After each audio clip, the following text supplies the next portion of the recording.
ከባድ ስህተት ሰራች። ፍቅርን ሲጥ አደረገቻት።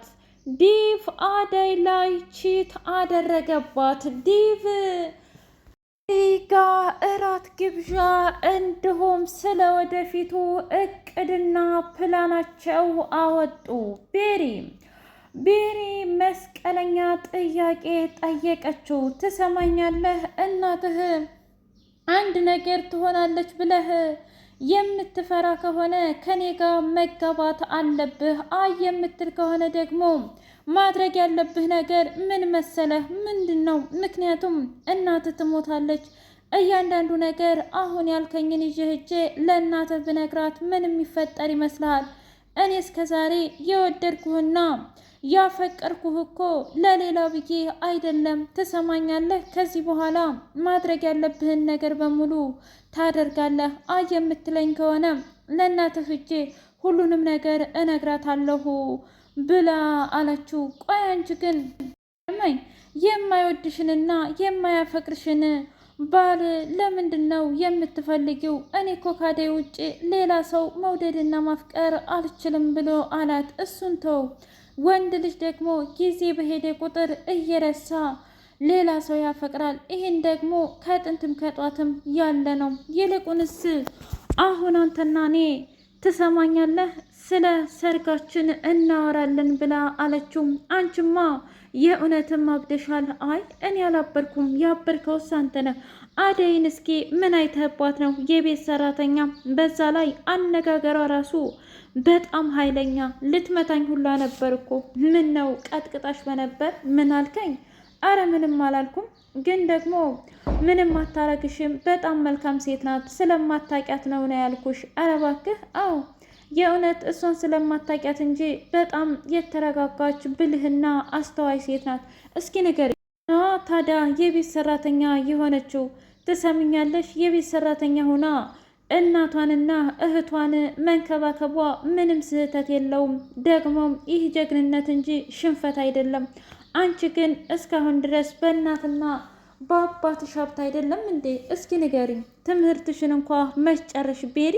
አየሽ፣ ያንቺና የእሷ ልዩነት እንደዚህ ነው። ምክንያቱም አንቺ በእናት በአባትሽ ሀብትና ንብረት ላይ እንደዚህ ታደርጊያለሽ። ደግሞ እሷ ግን ጥራ ግራ ለፍታ እንደዚህ ታደርጋለች። ልዩነታቸው ይህና ይህ ብቻ ነው ብሎ አላት። በጣም ጥሩ፣ እንደዛ ከሆነ አንተ የፈለግከውን ምረጥ። ግን ደግሞ በአንተ ምክንያት እናትህን እንደምታጣት አትጠራጠር ብላ አለችው። ልክ እኮ ነሽ፣ እንዳንቺ ጨካኝና አረመኔ አይቼ አላውቅም። ለማንኛውም ላስብበት እፈልጋለሁኝ ብሎ ሲላት፣ አይ ማሰብም ማሰላሰልም ፈልግም፣ ነገርኩህ፣ እንጋባለን ብላ አለችው። አደይ ጋ ዲቭ ሄደና ማውራት አለብን ብሎ አላት። ምንድን ነው ዲቭ? እስኪ ንገረኝ።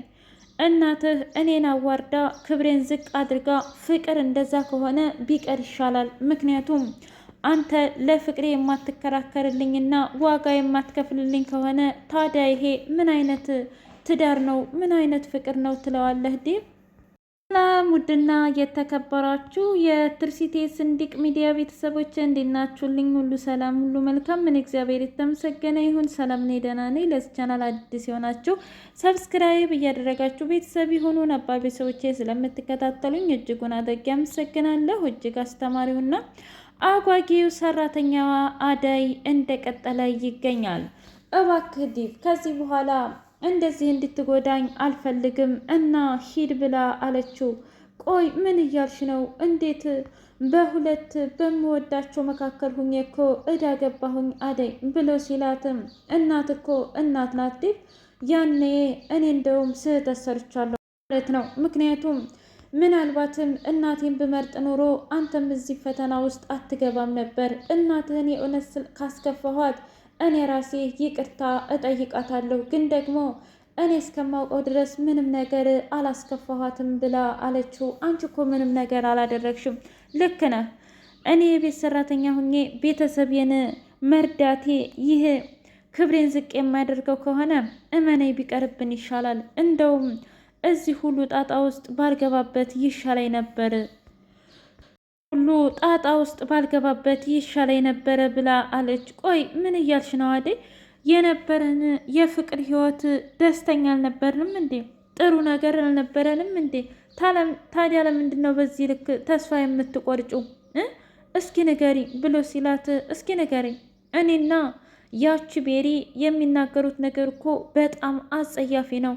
ስለዚህ ምንም ማድረግ አልችልም። ስለዚህ እባካችሁን እኔ ከዚህ በኋላ ምንም ነገር መናገር አልፈልግም። በቃ ሁሉም ነገር አስጠልቶኛል።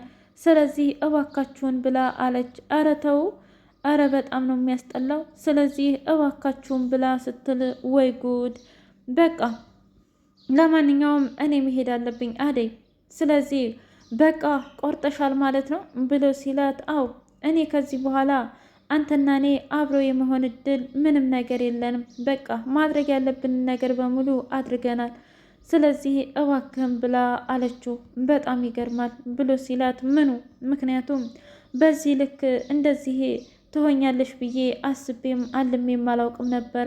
ግን ደግሞ የእውነትም በጣም ደስ ይላል ብሎ ሲላት፣ እኔ እኮ አይደለሁም ዴቭ፣ አንተ ስላልተከራከርክልኝ፣ አንተ ጠበቃ ስላልሆንክልኝ ነው እንጂ እኔም አንተን መርጬ ከአንተ ጋር ሆኜ ነበረ።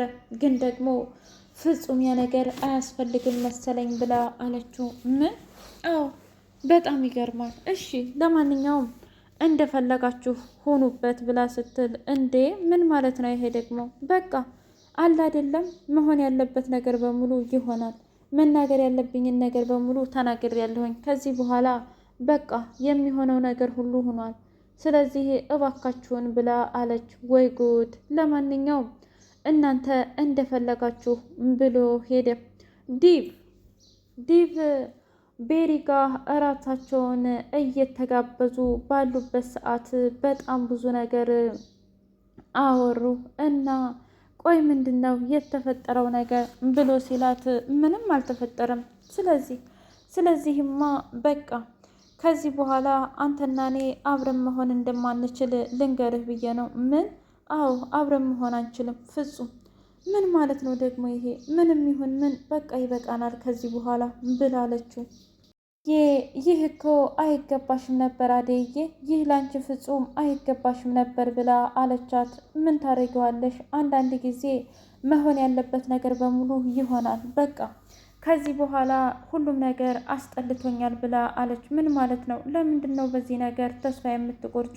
እና ታዲያ ተስፋ እንዳልቆርጥ ፈልገሽ ነበር እንዴ? እስኪ ንገሪ። ዶክተሩ ሲደውል አደይ ዛሬ መገናኘት አለብን ብሎ አላት። ምን ማለት ነው? ኧረ እኔ በፍጹም ዛሬ እንደውም እኔን ደብሮኝ አንተን ስለማስደብርህ ፍጹም አልገናኝም ብላ ስትል፣ ሊልዬ ምን እያልሽ ነው? እጅ እየሰጠሽ እኮ ነው አደይ። ስለዚህ በፍጹም እንደዚህ እንድትሆኚ አልፈልግም። ሂጂ ፈታ በይ፣ ልብስሽን ቀይሪ፣ ጠንካራ ሁኚ፣ በቃ መሄድ አለብሽ ብላ ስትል፣ ግን እኮ እኔ ፍጹም እኔ በጣም ደብሮኛል እና እንደዚህ ማድረግ አልችልም ብላ አለቻት። ምንም ይሁን ምን ማድረግ ያለብሽን ነገር አድርጊ። ቆይ ለምንድን ነው ራስሽን ዝቅ ዝቅ የምታደርጊው? ታይ ግደለሽም ታይ።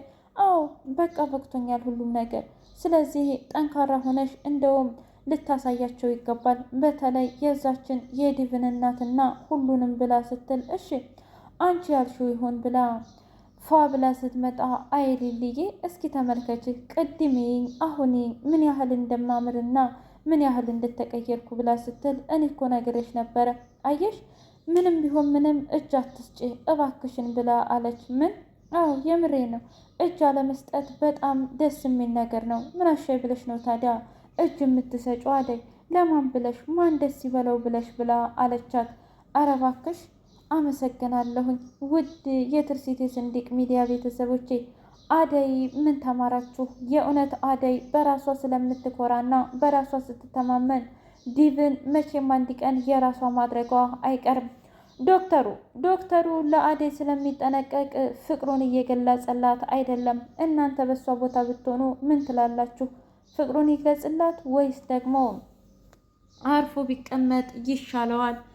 ኪንጎ የደበደበው ማን ይሆን ብላችሁ ታስባላችሁ? እስኪ በኮሜንት አሳውቁኝ። እኔ ግን ሲመስለኝ መቼም የደበደባት አንደኛ ነገር ያደረገው ነገር ምናልባት ዳኒ ሊሆን ይችላል ብዬ እገምታለሁኝ። የሆነ ነገር ሲያደርግ አይተውት ውድ ቻናሎች